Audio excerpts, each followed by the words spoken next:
Дипломирал во 2009, а положил правосуден во 2015. Ова е дел од официјалната биографија на Барлет Џафери, синот на собраницкиот спикер, со која денеска беше избран за обвинител во Гостиварското основно јавно обвинителство.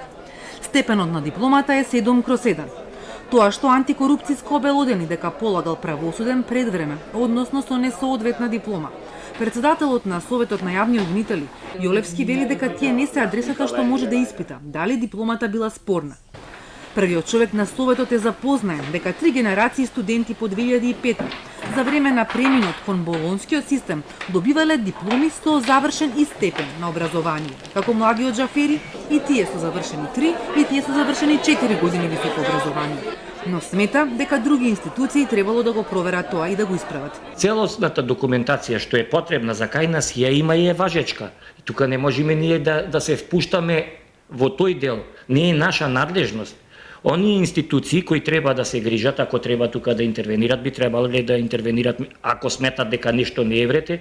Министерство за образование, Министерство за правда, кога полагале правосуден испит. Ниеден од нив досега нема ни поведена постапка, ами колку што знам и Државната комисија за спречување на корупцијата го има затворено предметот како предмет, колку што ми е мене познато. Меѓутоа, доколку тие имаја утврдено нешто, требаше да достават до нас, за да знаеме да го имаме во предвид.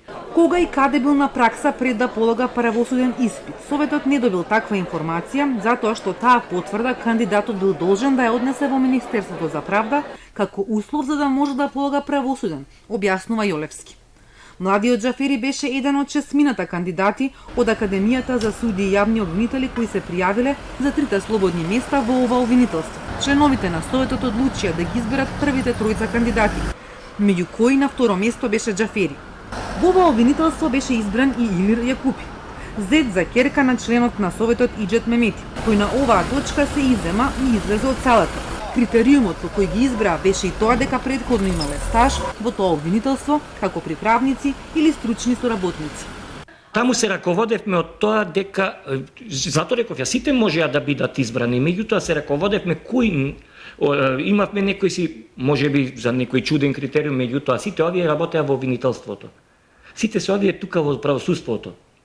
Тројцата. Да, но и овие други што не беа избрани, тие ќе мора да работат во. Ќе мора, меѓутоа овие се веќе вклопени во средината. Ние гледавме да не направиме многу, да го преместиме некој кој веќе е вклопен во таа средина и работи, меѓу човечките односи им се добри, да го пуштиме на друго место. Меѓу познатите имиња на завршени академци, кои денеска беа избрани, се и сопругата на шефот на обвинителството за организиран криминал, Албулена Абази.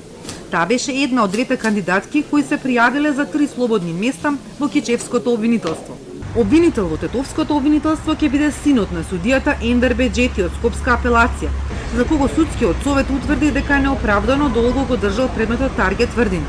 Во ова обвинителство имаше 3 пријавени академци за 6 места.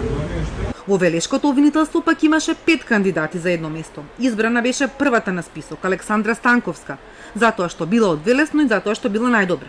Советот денеска избра и поеден обвинител за 2 досега празни обвинителства, во Делчево и во Свети Николе.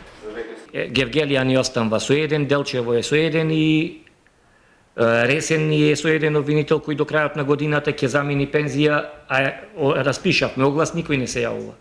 Советот денеска избра вкупно 18 обвинители од последната генерација академци. Почнуваат да истражуваат криминал од 1 јуни. Останатите 10 ќе се бираат во наредниот период. Во првиот бран огласи не беше Скопското обвинителство, поради големиот интерес на кандидатите.